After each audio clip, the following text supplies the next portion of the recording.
Communist China under Mao Zedong, the Soviet Union under Joseph Stalin, Nazi Germany under Adolf Hitler. Throughout history, authoritarian regimes have inflicted oppression, extortion, enslavement, terrorism, torture, and murder upon innocent people. Many Americans firmly believe and confidently proclaim that such a thing could never happen in the United States. But is this just wishful thinking? Or is there something fundamentally different about the United States that renders it immune to the tyrannical oppression that has plagued every other major empire in history? The first step in analyzing the claim that it can't happen here is to identify and define what it is. Many people have an oversimplified, almost comic book type view of tyranny, an image of the obviously malicious dictator wringing his hands while cackling maniacally about ruling the world.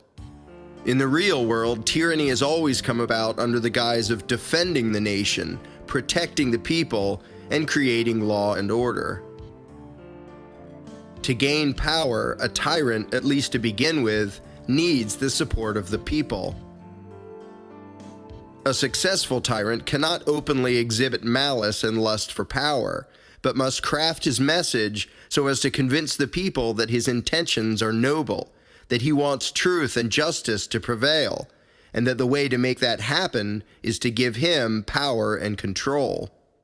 Authoritarian regimes grow by exploiting people's fears, worries about economic troubles, crime, foreign invaders, and so on, and convincing the people that the solution is for a political leader to be given total control so he can protect the people from the evils of the world. This is always the template out of which tyranny grows. No matter how repressive or brutal a regime becomes, those in power will continue to claim good intentions, and will insist that extraordinary government powers are necessary to protect the people and to create justice and order. Throughout history, every time humanity has taken a step away from freedom and towards tyranny, it was done in the name of serving and protecting the nation and the people. But because every candidate, every political party, every regime claims to be for peace and freedom, for truth and justice, for protecting the innocent and defeating the wicked, how can the potential tyrants be recognized and kept out of power?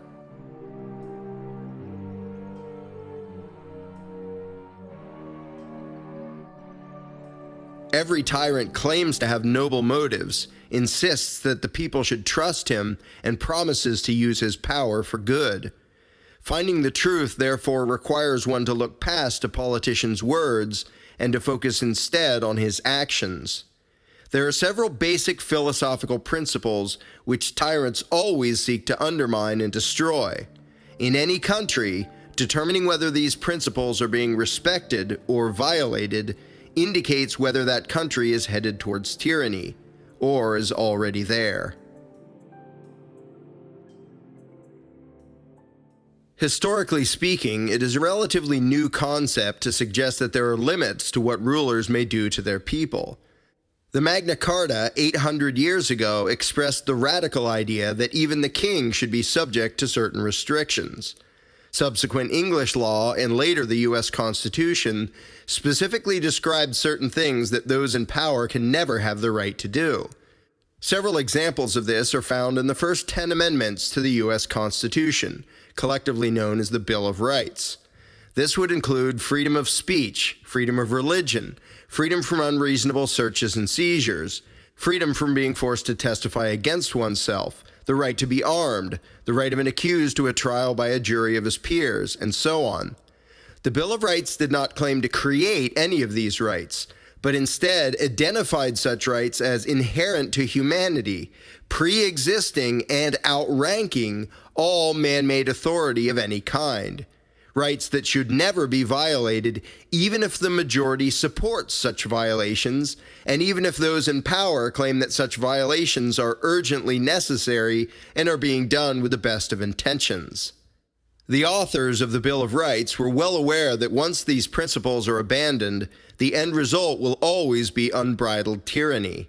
With that in mind, we will examine several of these fundamental principles to see where they have been respected and where they have been violated.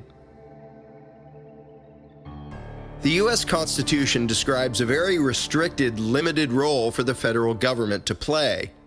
The 9th and 10th Amendments, the last two in the Bill of Rights, declare not just that there are some things the federal government may not do, but that it may not do anything except for what is clearly and specifically authorized by the Constitution. Congress was not intended to have the power to control, regulate, or prohibit whatever it wished, but to have power only over certain specific matters. Such a concept cannot be found in the founding documents of the notorious tyrannies in history. On paper, this would seem to be a fundamental difference between the United States and many other regimes. But has that difference translated into reality? The federal law books today are full of thousands of pages of laws imposing taxation, regulation, and sometimes criminalization of matters which the Constitution never put under federal jurisdiction, including education, healthcare, food, retirement plans, caring for the poor, air travel, trains, cars, alcohol, tobacco, drugs, firearms, explosives, gambling, communications, employment practices, farming, wildlife, and all manner of production and manufacturing. In order to acquire and maintain power over such matters, politicians appointed judges to manufacture legal excuses for ignoring the constitutional limits on federal power. Of note, the Constitution itself does not say that the courts are the ultimate deciders of what is or is not constitutional. Nonetheless, shortly after the Constitution was written, the U.S. Supreme Court simply declared itself to be the ultimate judge of constitutionality. Since then, the federal courts have gradually whittled away at the concept of limited powers, fabricating justifications and rationalizations for violating the principle.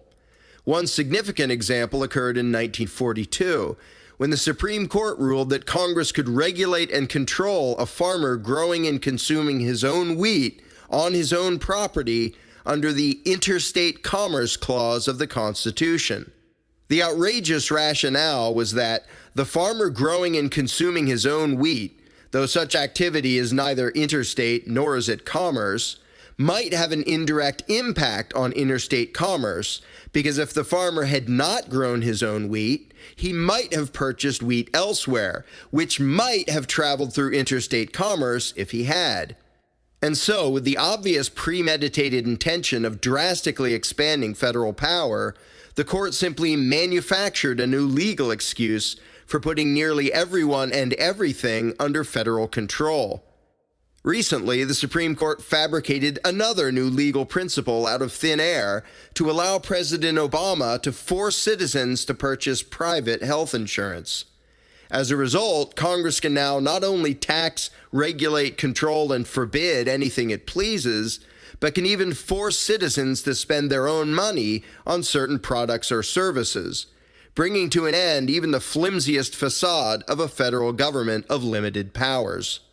Both major political parties have enacted legislation far beyond anything the Constitution ever authorized, while continuing to appoint judges who will give their blessing to such actions.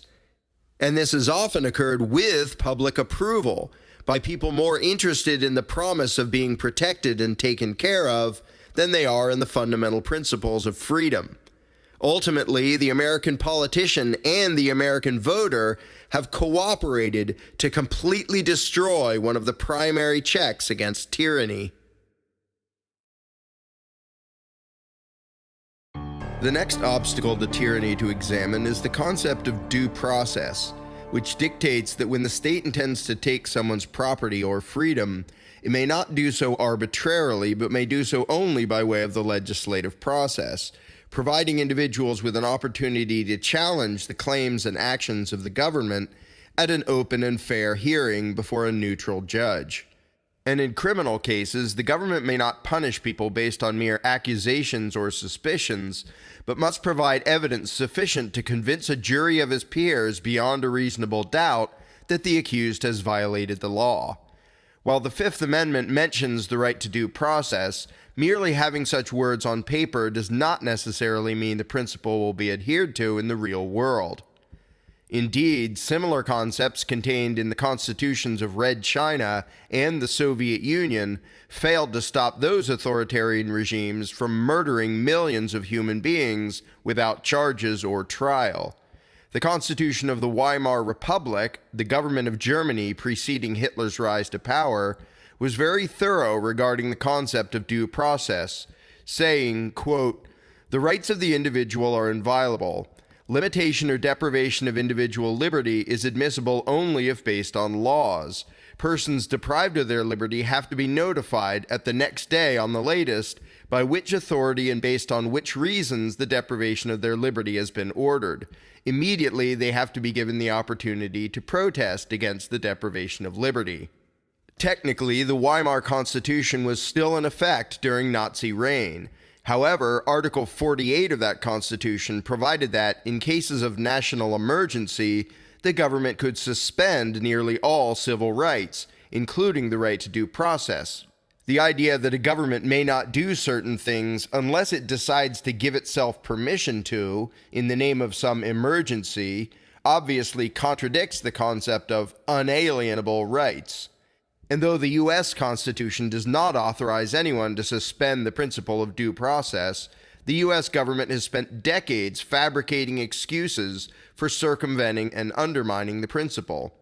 The violations are not so blatant and drastic as those committed by the Soviet, Chinese, and Nazi governments, but are still significant. For example, by way of asset seizure laws relating to drug prohibition, federal and state governments in the U.S. now directly confiscate all sorts of property, cash, cars, boats, houses, and so on, that is merely alleged to be related to profits from the drug trade, without a warrant or court order, and without having to prove anything. In some cases, simply possessing a large enough amount of cash is, by itself, grounds for government agents to steal it, without the need for any trial, charges, warrant, or even any reasonable suspicion of criminal activity. Then there's the concept of eminent domain, whereby the government can simply take private property for its own uses. The government is required to provide just compensation for private property it takes, with the government deciding what counts as just. And until recently, private property could only be taken for public use, meaning government purposes.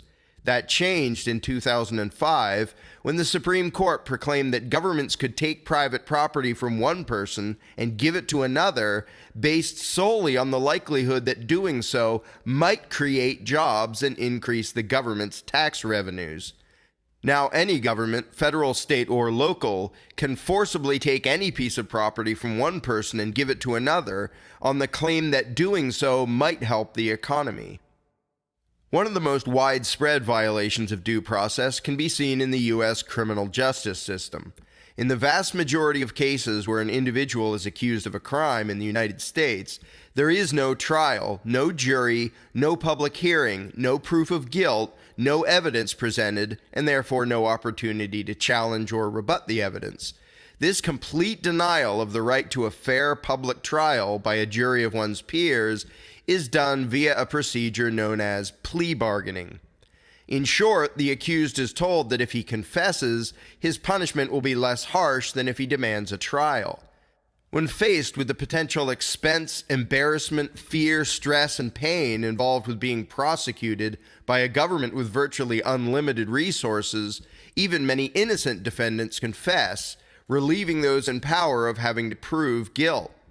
Concepts such as innocent until proven guilty, having one's day in court, the state having the burden of proof, the proof needing to be beyond a reasonable doubt, and the right of the accused to not testify against himself are all destroyed by threatening and intimidating a defendant into accepting a relatively lenient punishment for a crime which may never have happened.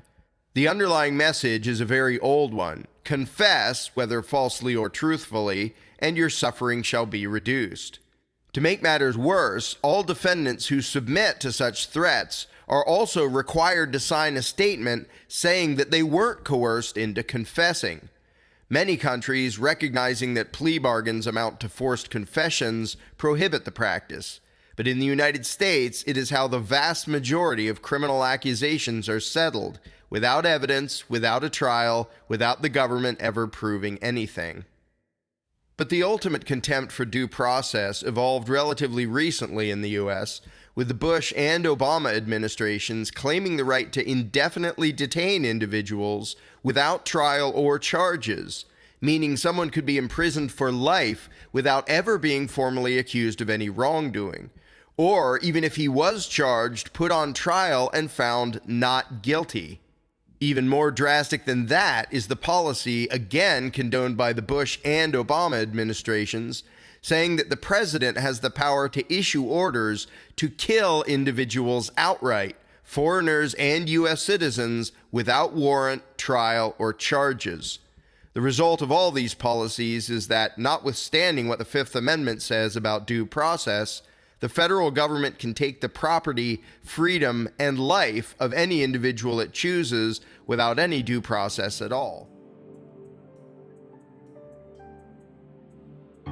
Related to the concept of due process is the concept of the presumption of innocence, the idea that the government may not treat people like criminals, detaining, searching, interrogating, or punishing them unless and until there is specific evidence indicating that a crime has been committed.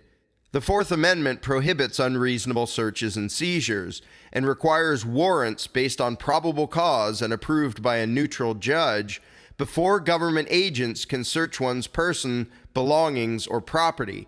But again, the mere existence of words on paper does not by itself guarantee anything. Tyranny is epitomized by the image of a Nazi, KGB, or Stasi agent stopping people at random, demanding to see their papers, questioning them about where they are going and what they are doing. In sharp contrast is the image of an American having the right to be left in peace, the right to remain silent, to refuse to answer questions, and to refuse to allow himself or his property to be searched without a warrant.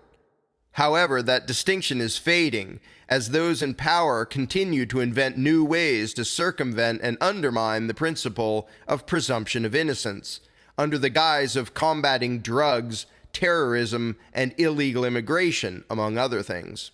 For example, random traffic stops are now regularly performed at so-called border checkpoints that can be anywhere within 100 miles of the border. To stop drivers at random to ask if they are in the country illegally is, in principle, no different than stopping every driver to ask if he has robbed anyone, when there is no reason to suspect that he has. Because of the Fifth Amendment, even one who has committed a crime cannot be compelled to say so. As a result, the implication of random traffic stops is that guilty people need not admit it, while innocent people may be arrested for not professing their innocence, as has already happened with people who had committed no crime being violently assaulted and charged with resisting arrest or obstructing justice simply for not cooperating with warrantless, suspicionless detention and interrogation. At so-called sobriety checkpoints, every car is stopped, briefly searched from the outside, and the driver is asked if he has been drinking. Because such stops are usually brief and minimally intrusive, and are done in the name of combating drunk driving, many people accept or even praise the practice, despite it being an obvious violation of the Fourth and Fifth Amendments. The mentality is that if it stops one drunk driver, then it is worth it. But once the premise is accepted that presumption of innocence should be abandoned in the name of safety, what argument would remain, for example, against the idea that if it prevents one violent crime or one terrorist attack, then the police should be allowed to conduct random unannounced raids of private homes without even a reason for suspicion?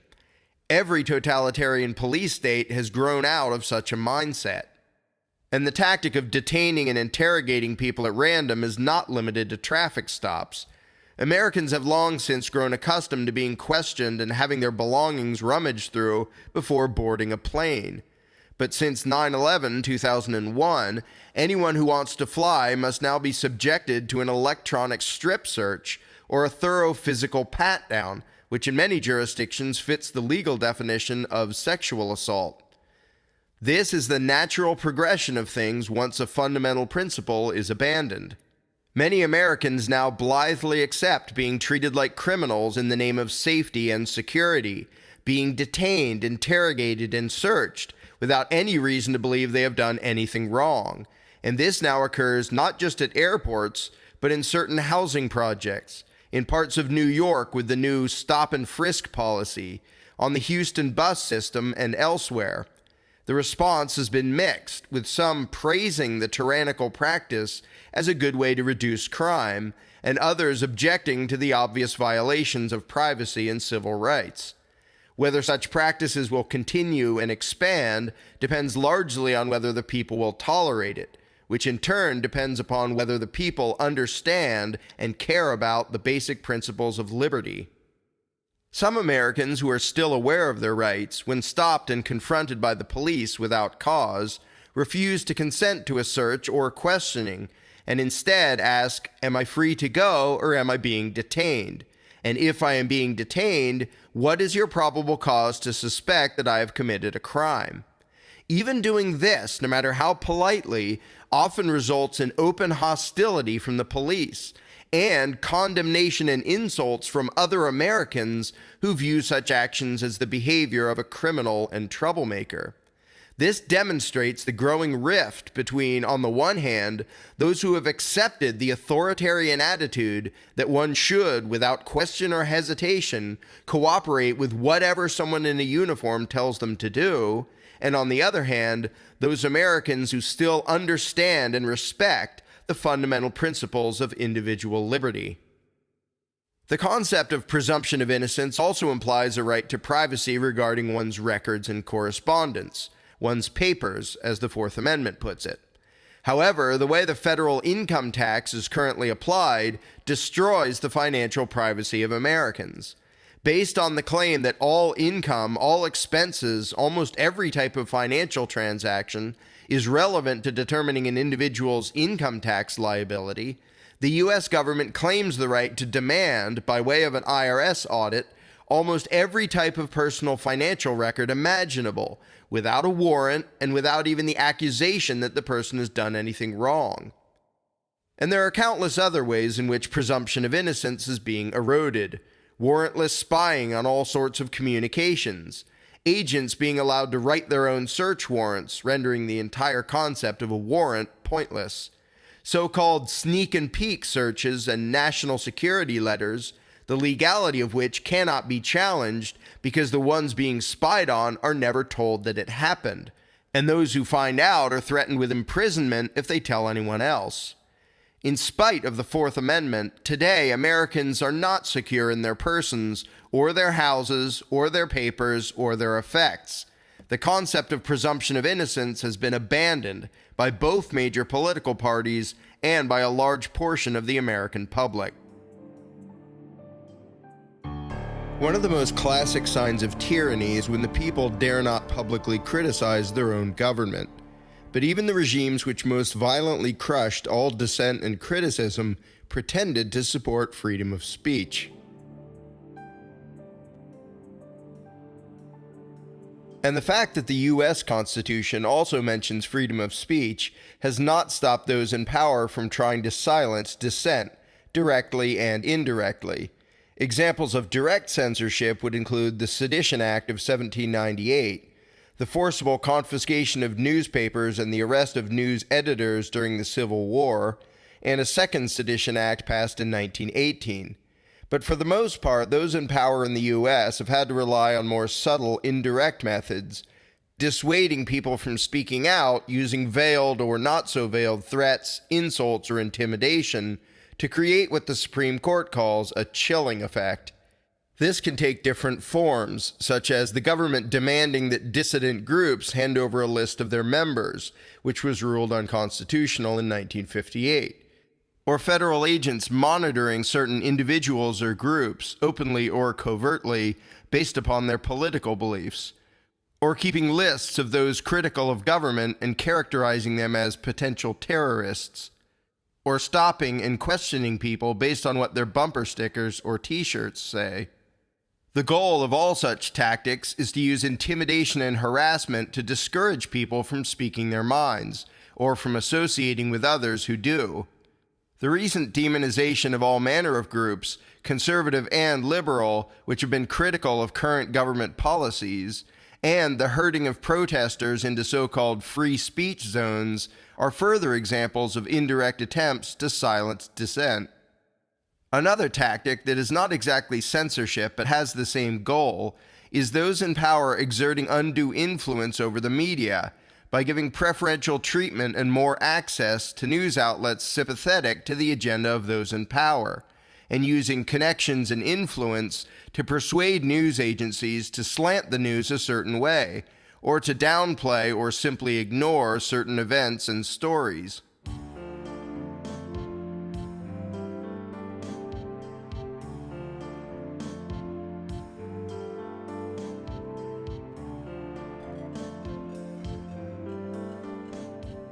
In 2005, the story broke that the Bush administration had even produced numerous propaganda pieces which were then aired in the mainstream media as if they were news reports, with the obvious goal of using what Americans imagine to be a free press to sway public opinion to favor those in power. More recently, the federal government was caught having agents create numerous fake personas to use on social media websites in an attempt to discredit those critical of the government and create the appearance of a more pro-government public opinion. Such tactics are used to weaken dissenting opinions by drowning them out with government-created pro-authoritarian messages, posing as news reports or the thoughtful opinions of concerned citizens.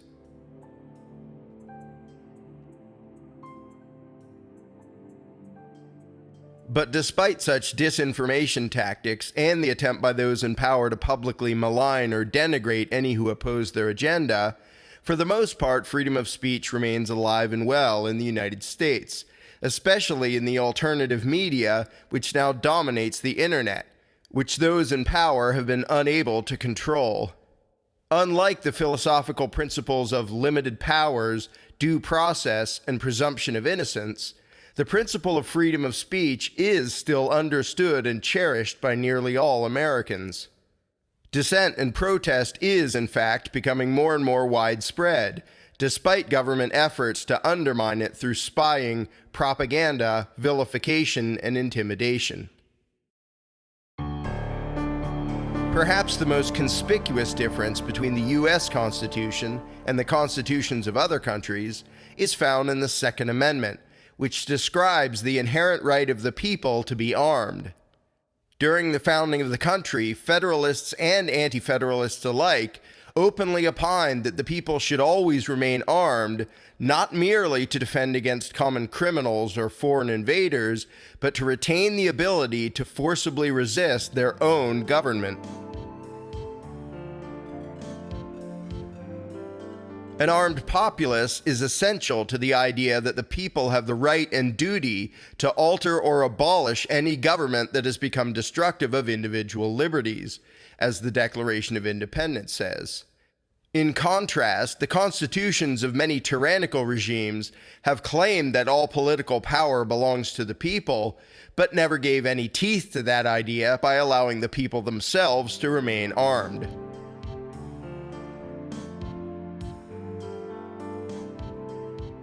Most regimes claim a monopoly on the use of force, asserting that the police and military exist to protect the people, without mentioning the fact that, historically, what the people have most often needed protection from has been their own government. Tyrants have often pushed the idea, under the excuse of safety and preventing crime, that only the police and military should be armed. In retrospect, their motivation becomes clear. Those who seek to control and exploit a population do not want the people to have the ability to forcibly resist.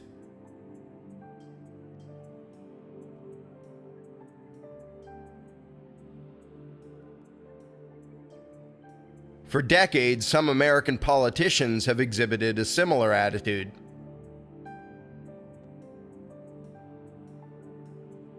Recently, the US government has dramatically escalated its attempts to disarm the general public, or at least to significantly limit the firepower possessed by the people.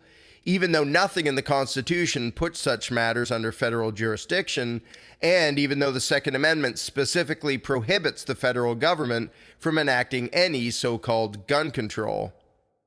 Twice, near Ruby Ridge, Idaho in 1992 and near Waco, Texas in 1993, the U.S. government has carried out what can only be described as violent paramilitary assaults against private citizens in their own homes, not because anyone had been threatened or harmed, but only because someone was alleged to be in possession of certain guns or gun parts, which the federal government had declared to be illegal. Randy Weaver's home was attacked. His son was shot to death. His wife was shot to death as she stood in her own home holding her baby. And Mr. Weaver and a friend were both shot but survived. The entire incident stemmed from the fact that Mr. Weaver was alleged to have sold 2 shotguns whose barrels were slightly shorter than allowed by law. In the Waco incident, the original paramilitary assault, the deadly shootout, the prolonged siege, the prolonged physical and emotional torture inflicted on the Branch Davidians by federal agents, and finally the fire that destroyed the entire compound, the entire incident, which cost the lives of 80 American men, women, children, and babies, was all the result of an unsubstantiated rumor that David Koresh was in possession of parts that could be used to convert semi-automatic firearms into fully automatic firearms. That incident occurred under the leadership of Janet Reno. With some exceptions, in the U.S., private ownership of fully automatic machine guns and various explosives has been illegal for many decades. For the past 20 years, some have been trying to ban even semi-automatic military-style rifles and the high-capacity magazines for such weapons. Not only has disarming the general public been shown to increase crime, but these particular types of weapons have never been used in more than a tiny percentage of crime, yet they receive most of the attention of those in government pushing for gun control. Perhaps because such weapons, while not at all ideal for the common criminal due to being unwieldy, expensive, and difficult to conceal, are ideal for resisting an authoritarian police force or standing army. In any country, it is to be expected that those in power, those who seek out political office and believe it is their place to manage and control society, will not want those whom they control to have the means to resist those doing the controlling. Of course, those in power always claim that their motive for disarming their subjects is to preserve law and order and keep the people safe.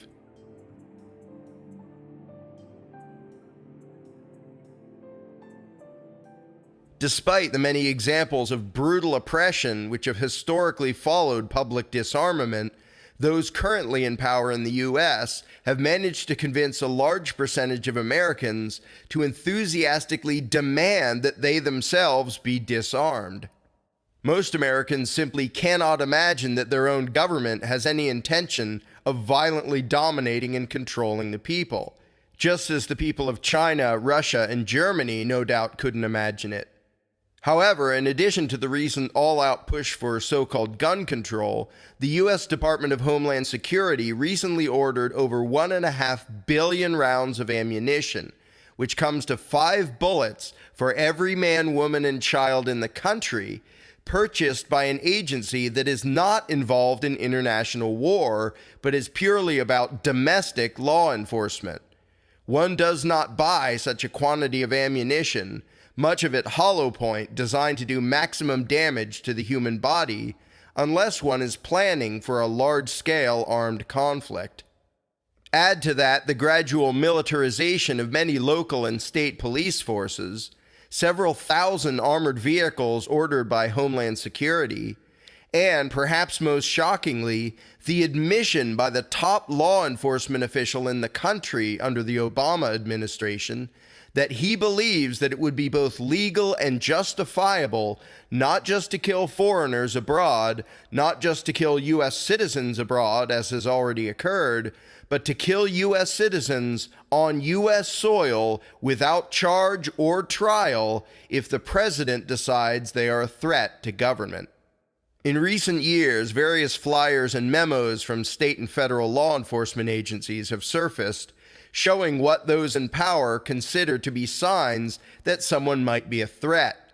Things such as asking for the legal authority for a traffic stop, making frequent references to the Constitution or constitutional rights, concerns about loss of liberty and expanding government power, and particularly concerns about violations of the right of the people to keep and bear arms. In other words, anyone who is aware of the fundamental principles which prevent tyranny and who is concerned about the violation of those principles is, in the eyes of some in power, a potential terrorist.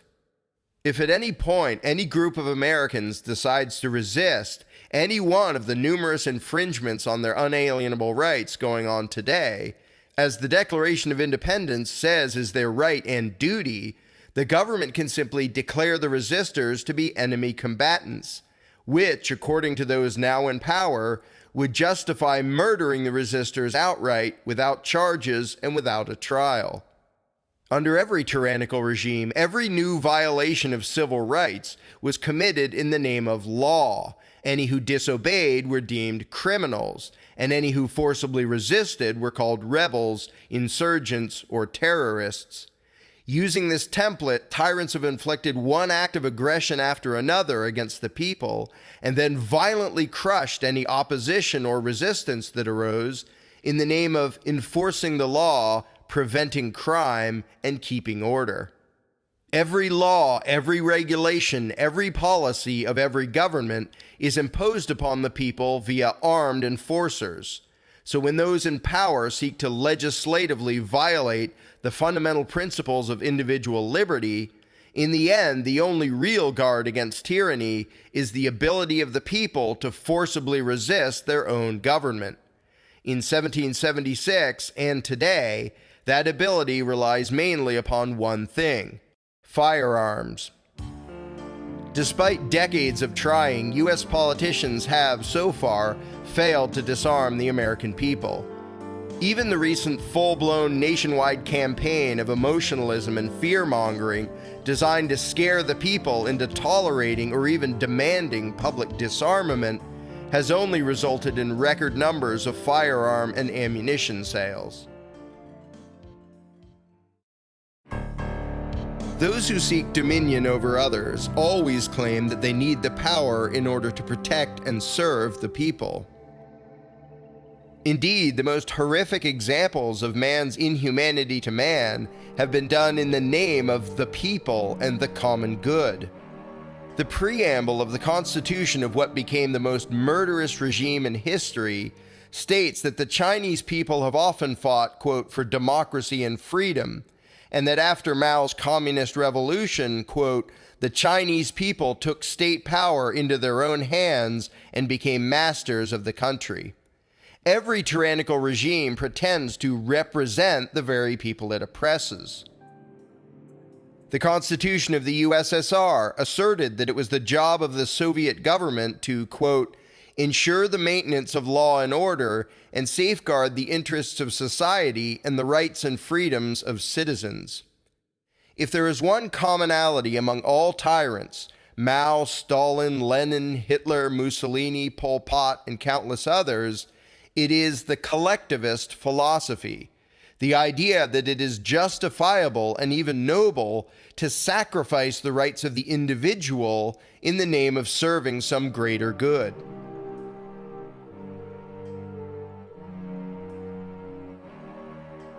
All successful tyrants, whether politically categorized as far right or far left, built their regimes on the notion that if some authoritarian master plan benefits society as a whole, then the ends justify the means, and individual rights can and should be ignored.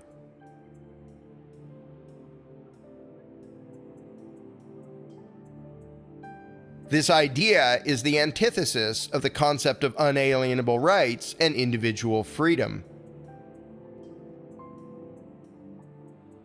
Collectivism, whether it takes the form of communism, socialism, nationalism, fascism, or even democracy, has been used over and over again as the excuse for violent oppression. And over again, people have fallen for collectivist ideas because on the surface they sound altruistic and noble. An individual can feel good about giving up some of what is his to benefit his neighbor, his community, or his country, to be part of something greater than himself.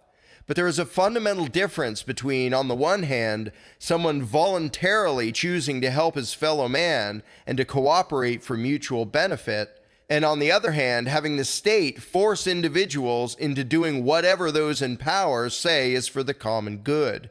The former is the basis of a civil society. The latter is always the basis for tyranny.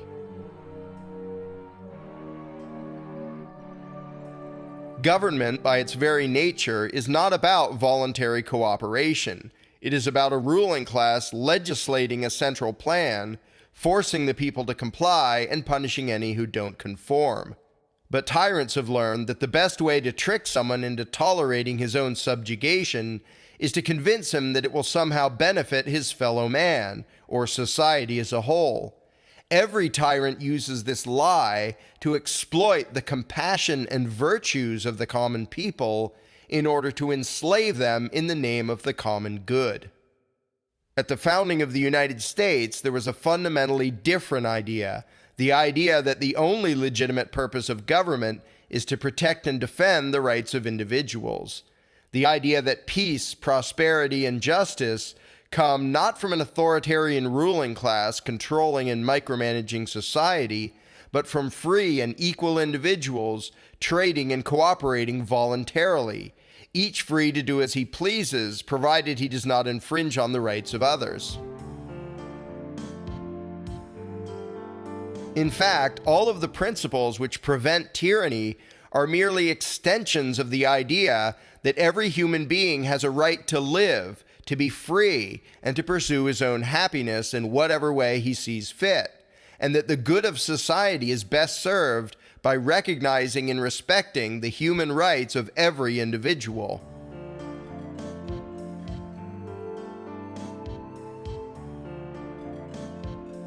In contrast, collectivism teaches that it is permissible, even desirable, that every individual be controlled, taxed, monitored, regulated, censored, disarmed, and subjugated in whatever way and to whatever degree the rulers say will best serve the nation. Though historical tyrannies have varied regarding racial, religious, economic, territorial, and cultural issues, every one of them, left and right, shared the idea that it is justifiable to sacrifice the rights of the individual at the altar of the collective, a truly dangerous idea which both major political parties in the U.S. and those who vote for them have now adopted. Indeed, the political speeches of modern American politicians contain rhetoric very similar to that used by the infamous tyrants of history.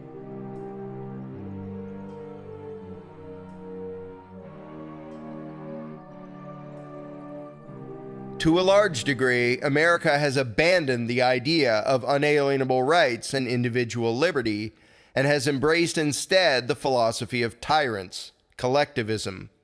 Today, the Jeffersonian view of unalienable individual rights is a completely foreign concept to most Americans.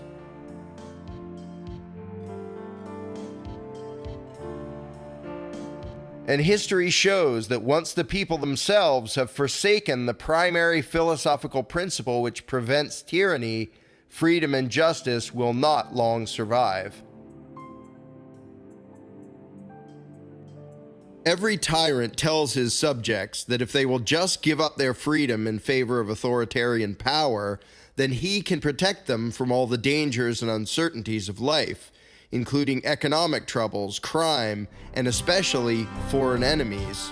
One tyrant after another has inflicted drastic injustice and hardship on his own people in the name of protecting them against some evil outside threat, whether that threat was genuine or exaggerated or simply made up. The blind nationalism and tolerance of domestic surveillance and oppression, which comes from being at war, has enabled many tyrants to get away with extreme brutality.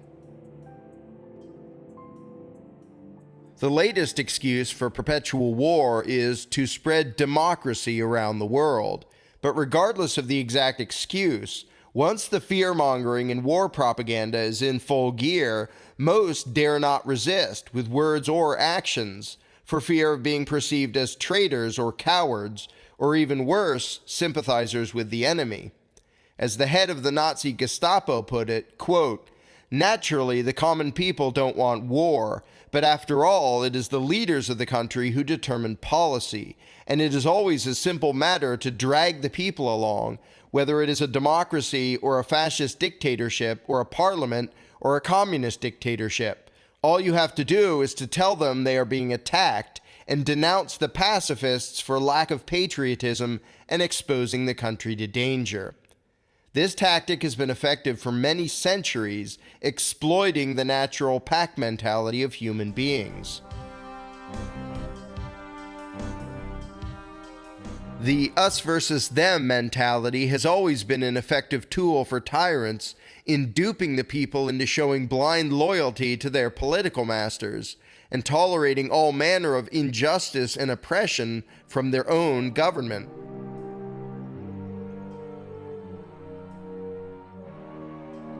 And rather than waiting around to be attacked, tyrants will instigate violent conflicts while playing the part of the innocent victim in order to use foreign war as an excuse for domestic tyranny.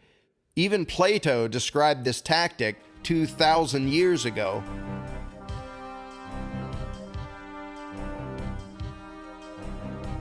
The founders of the United States were also well aware that war is often used as an excuse for oppression.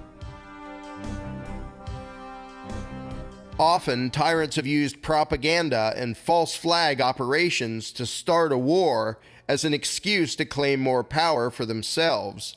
It is highly likely, for example, that the Nazis themselves burned down the Reichstag, their own parliament building, in order to blame their enemies as an excuse to curtail civil rights and institute martial law. They also carried out Operation Himmler, in which Nazi agents staged elaborate events to appear as attacks on Germany by Poland, immediately after which Hitler invaded Poland, claiming it was an act of defense, saying he would fight, quote, "until the safety of the Reich and its rights are secured." Every warmonger knows that to win public support, he must play the part of reluctant fighter, who goes to war only when absolutely necessary in order to defend truth and justice from foreign evildoers.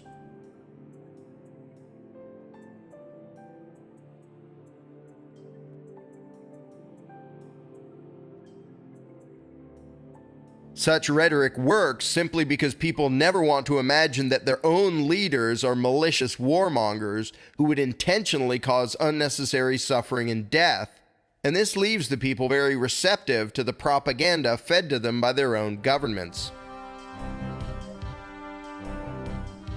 Recently declassified documents show that under the presidency of John F. Kennedy, the entire Joint Chiefs of Staff approved a series of covert military actions, collectively known as Operation Northwoods, whereby the U.S. government would stage fake terrorist actions, including on U.S. soil, and blame Fidel Castro for the events in order to win public support for a military invasion of Cuba.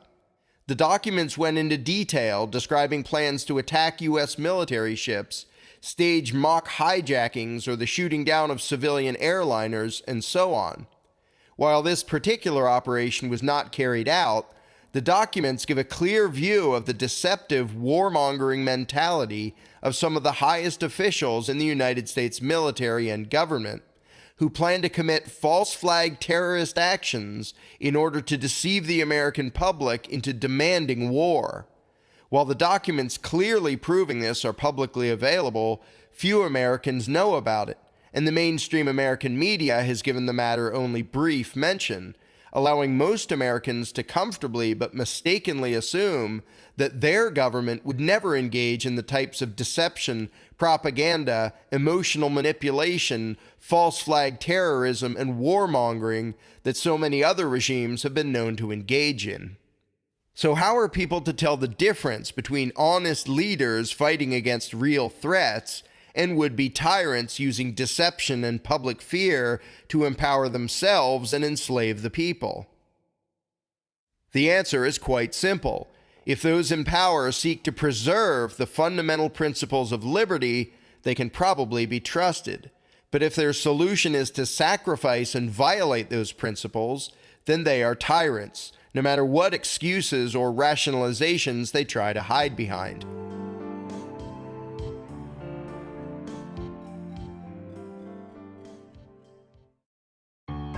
Those who have been brought up to feel loyalty to their nation are often incapable of seeing history and world events in any objective sort of way. For example, most Americans view the prolonged bombing of London by the German Luftwaffe during World War II, with its 40,000 civilian deaths, as a cowardly, heinous atrocity, but view the nuclear annihilation of Nagasaki and Hiroshima by the US military as righteous acts of defense, despite the latter killing 4 times as many civilians as the former, and about 70 times the number killed on 9/11/2001. The victors write the history books, and every empire reports events in the light most favorable to itself. Facts or events that do not serve the positive image of the regime are downplayed, distorted, or simply ignored. Few Americans are aware of the horrible devastation, with over 20,000 civilians killed, from the tactically pointless firebombing of Dresden in 1945 by US and British air forces, or the firebombing of Tokyo in the same year, which killed upwards of 100,000 civilians. In every country, children are taught that their nation is great and noble and that their leaders are courageous and virtuous. State propaganda always seeks to muddle together the concepts of love of one's country on the one hand and blind loyalty to the nation's ruling class on the other. This tends to make the people passive, subservient, and easily controlled by those in power, and makes people use an extreme double standard when judging the morality of government actions. During the Vietnam War, Americans who spoke out against sending young men off to fight and die, and even those who protested outright atrocities committed by US troops, such as occurred at My Lai, were often accused by other Americans of hating America, as if the noble and patriotic thing to do during a time of national conflict is to turn a blind eye to any evil done by one's own countrymen. As a more recent example of the nationalistic love it or leave it mentality, many Americans view Bradley Manning as a traitor for leaking evidence of US troops committing murder. And when images surfaced of American soldiers openly delighting in the torturing and suffering of helpless prisoners, and when the details of the torture committed at the behest of the US government in the Extraordinary Rendition program became widely known, many Americans, in government and out, downplayed the findings or tried to justify and excuse them. Almost without fail, those same Americans vehemently condemn as barbaric and unforgivable torture committed by other regimes. People around the world have, all too often, shown more loyalty to a particular flag than to morality and justice. Nationalistic bias can also be seen in the fact that all American school children have heard the name Adolf Hitler and associate it with evil and tyranny, but many know nothing about Mao Zedong or Joseph Stalin, each of whom headed regimes which murdered far more people than Hitler's Third Reich. The difference is that the US government had open alliances, military or economic, with Mao and Stalin, but not with Hitler. Even though Stalin was an ally of Hitler at the start of World War II, after he later switched sides, the American media and the US government began characterizing the second worst mass murderer in history as Uncle Joe Stalin, because it didn't serve those in Washington to have the American people seeing their new ally as the murderous dictator he was, or knowing about the heinous atrocities committed by his armies.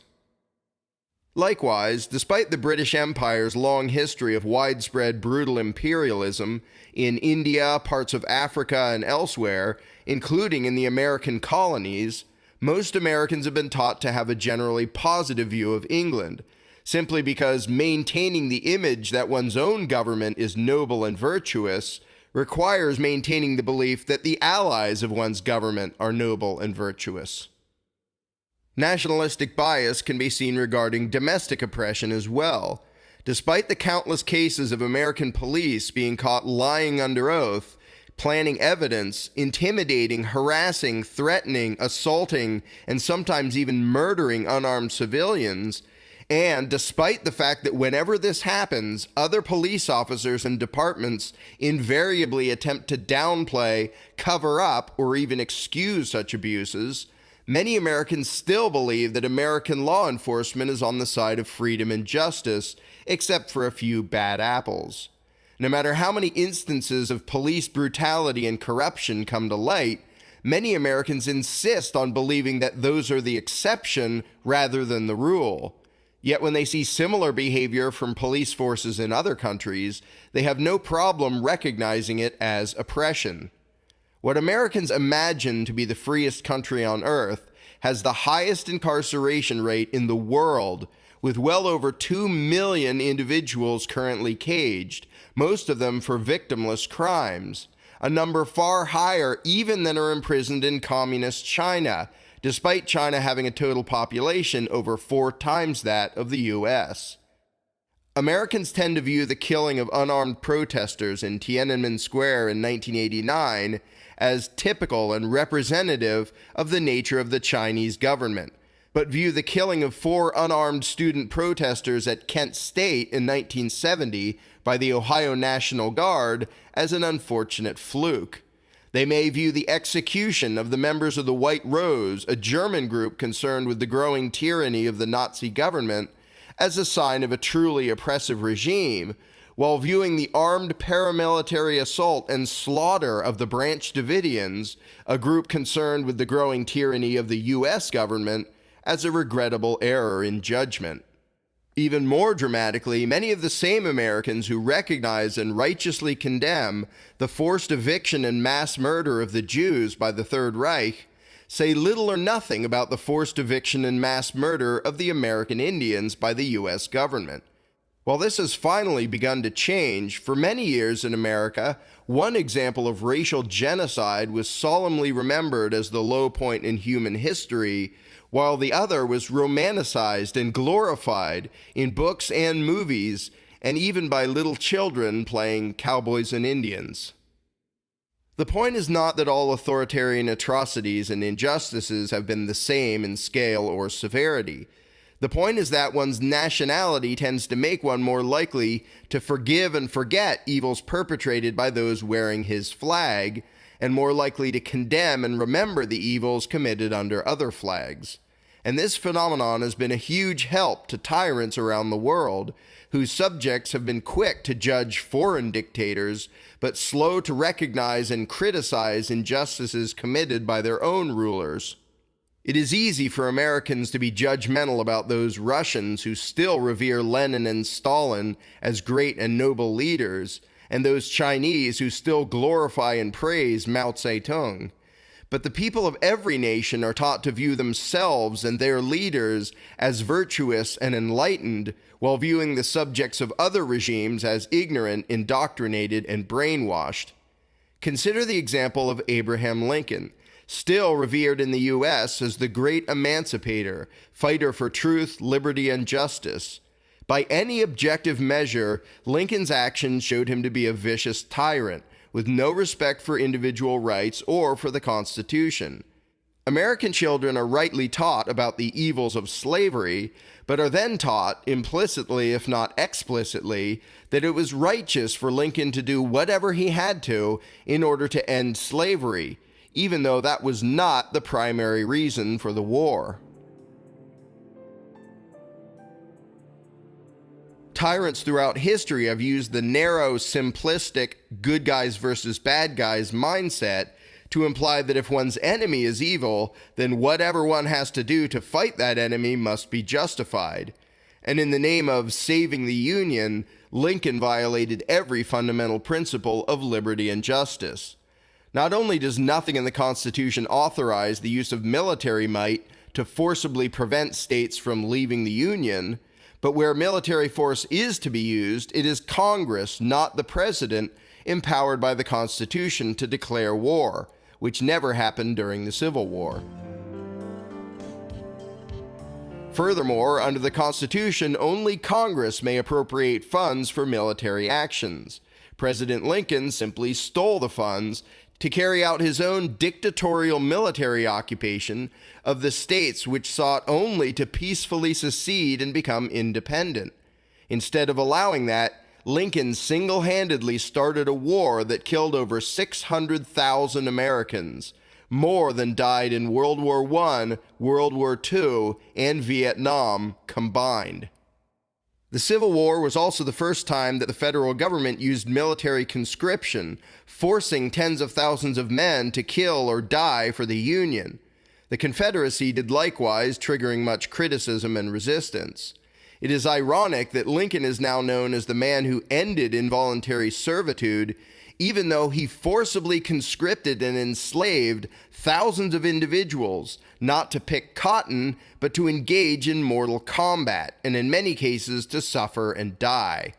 This set the precedent that the government may enslave people as unwilling mercenaries whenever it wishes, which it has done on several occasions since then, a practice as antithetical to individual liberty as any could possibly be.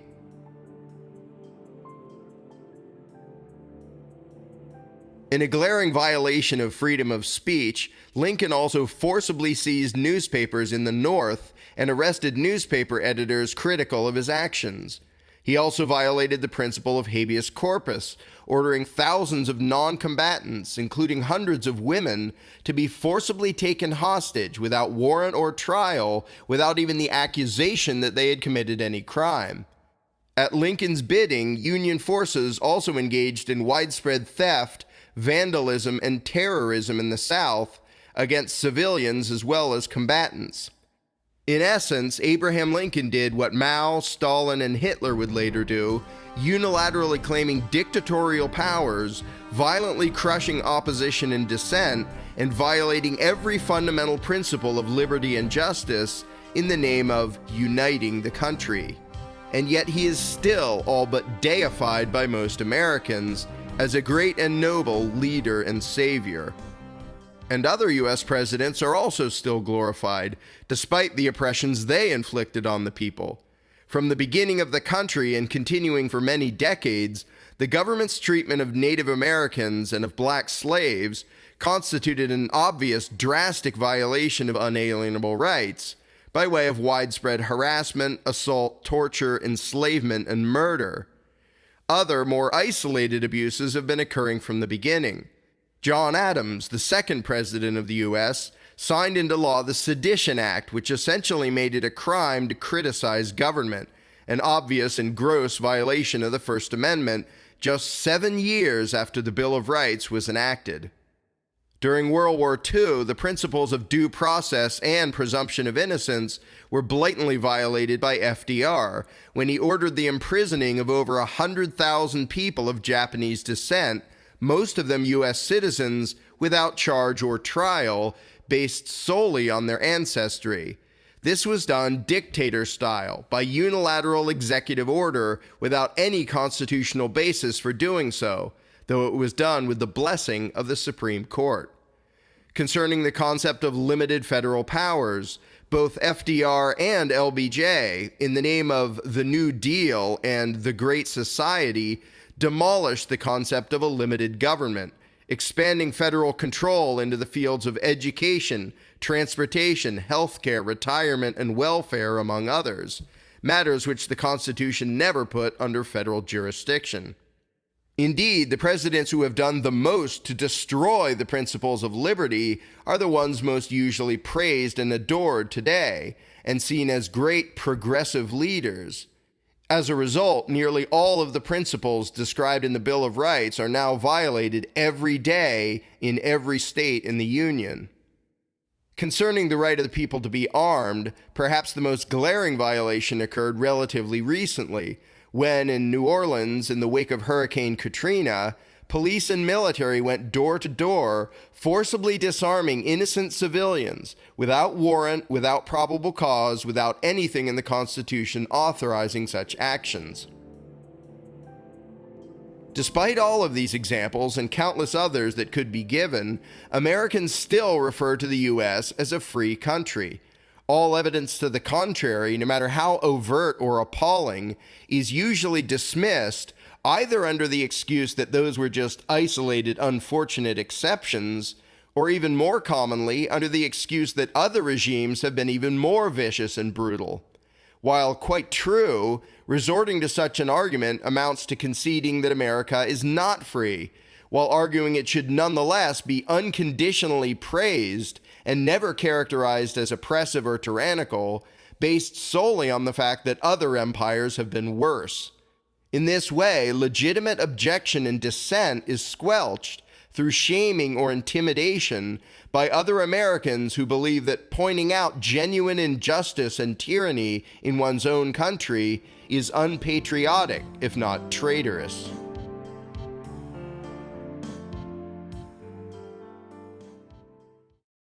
Most of the fundamental philosophical principles which serve as a check against tyranny have been abandoned by nearly all U.S. politicians and voters.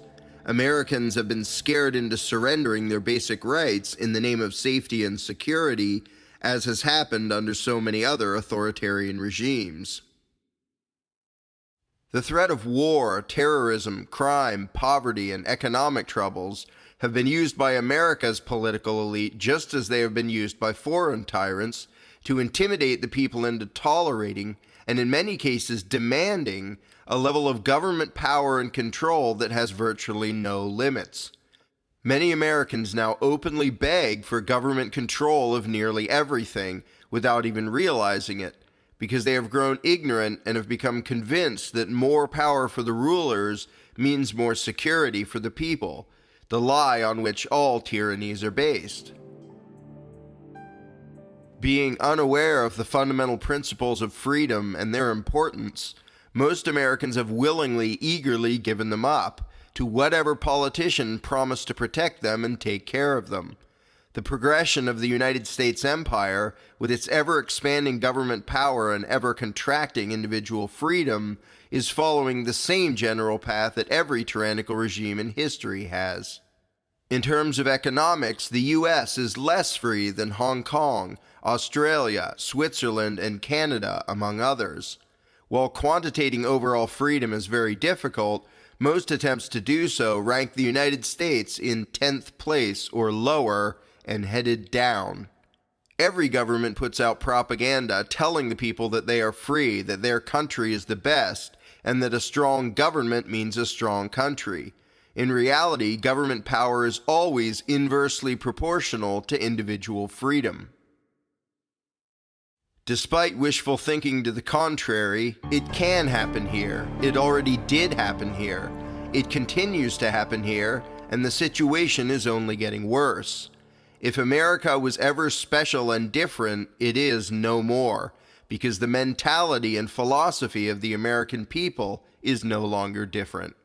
The perpetual bickering for handouts from the rulers, individuals and groups all begging for state power to be used to serve their interests at the expense of someone else, each clamoring for collectivist programs and benefits for themselves